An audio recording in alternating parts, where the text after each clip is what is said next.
बिस्मिल्लाहिर्रहमानिर्रहीम। एल्गोरिथम 6.2 में हम लोगों के पास क्या है कि एक हमें सिस्टम गिवन है और सिस्टम को जो है वो हम लोगों ने पाइवटिंग के थ्रू जो है वो सॉल्व करना है। उसके बारे में ये एल्गोरिथम में क्या होता है कि हम लोगों ने क्वेश्चन ही सॉल्व करना है, लेकिन बाय कंप्यूटर हमें उसकी वैल्यूज़ चाहिए। तो हम इसे किस तरह परफॉर्म करेंगे कि इनपुट कंप्यूटर को क्या देंगे, नंबर ऑफ़ इक्वेशंस जो है वो नंबर ऑफ़ अननोन के इक्वल है n है, ठीक है। और ऑगमेंटेड मैट्रिक्स एक ए जो है वो ऑगमेंटेड मैट्रिक्स है जिसमें आई रोज़ हैं और जे जो है वो कॉलम है, और उसमें एलिमेंट्स किस टाइप के हैं, ए टाइप के एलिमेंट्स हैं। तो और जो रो है वो चेंज होती है 1 से लेकर n तक, और जो कॉलम है वो चेंज होते हैं 1 से लेकर n+1 तक, बिकॉज ये एक ऑगमेंटेड मैट्रिक्स है। उसके बाद कंप्यूटर को हमें जो आउटपुट देनी चाहिए वो क्या है कि वो या तो हमें सारा का सारा सोल्यूशन उसका दे या फिर दे कि नो यूनिक सोल्यूशन एग्जिस्ट। ये वही वाली लाइंस है सारी की सारी जो कि 6.1 एल्गोरिथम में है। बस उसमें एक चीज़ का जो है वो डिफरेंस है कि यहाँ पर एन रो में आया है, ये इसमें एन रो में बिल्कुल कुछ भी डिफरेंस नहीं है। जैसा कि हम लोग क्या है कि आई जो है वो 1 से लेकर n तक वेरी करता है, तो यहाँ पर हम लोगों ने आई को क्या कर दिया, एन रो आई दिखना है। बस रो जहाँ पर आई है ना उसको एन रो आई से रिप्लेस कर देना है। अब जहाँ जहाँ अगर जे थ्रो होगी तो हम एन रो जे लिखेंगे, और कुछ भी नहीं है इसमें, ठीक है। वही वाला कि हम लोगों ने 1 से लेकर जो है वो n तक हम लोगों के पास रोज़ है।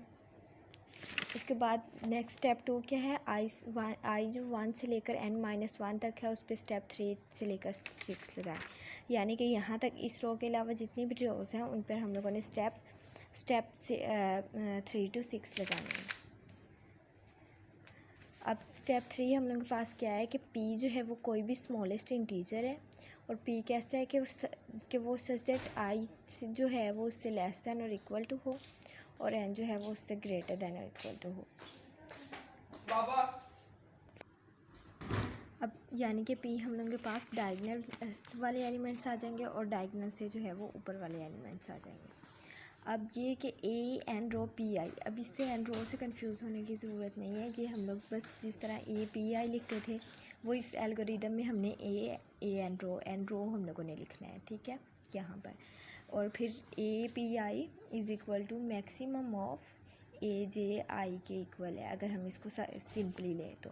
एन रो की वजह से अगर कंफ्यूज हो रहे हैं तो ये क्या है कि हम लोगों ने जो पीएथ रो है उसमें पीएथ कोई रो है, ठीक है, पीएथ जो एलिमेंट है उसमें अगर हम लोगों के पास ज़ीरो आ गया और हम लोगों ने उसे कोई बहुत स्मॉल नंबर है अप्रॉक्सीमेटली इक्वल टू ज़ीरो है जिसकी वजह से हमारी आउटपुट जो है वो सही नहीं आ रही, तो हम लोगों ने उसे मैक्सिमम ऑफ ए जे आई लेना है।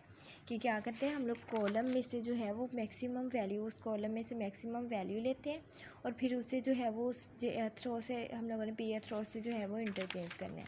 तो वो ये कह रहे हैं कि हम लोगों ने मैक्सिमम ऑफ ए जी आई ले लेना है। इसमें कॉलम पहले आया है कि हम लोगों ने पहले जो है वो कॉलम की मैक्सिमम वैल्यू देखनी है, फिर उस मैक्सिमम वैल्यू को जो है कॉलम में मैक्सिमम वैल्यू देखनी है और उस रो से इंटरचेंज कर देना है। जैसे कि हम लोगों ने फर्स्ट कॉलम में अगर मैक्सिमम वैल्यू A21 होगी तो हम लोग इसको A11 को A21 से इस रो से E2 से E1 को इंटरचेंज कर देंगे, ठीक हो गया।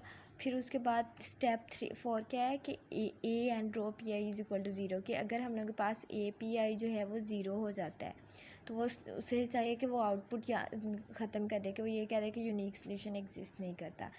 एक तो ये उसकी आउटपुट हो सकती है, और दूसरा क्या सिचुएशन हो सकती है कि अगर एंड रो आई यानी कि हम लोग के पास आई जो है वो पी के इक्वल नहीं है, यानी कि दो रोज़ जो हैं वो इक्वल नहीं है, दो डिफरेंट रोज़ हैं, हम उनको चेंज कर सकते हैं, इंटरचेंज कर सकते हैं, ठीक है। ये वही वाला है सारा 6.1 ही आगे।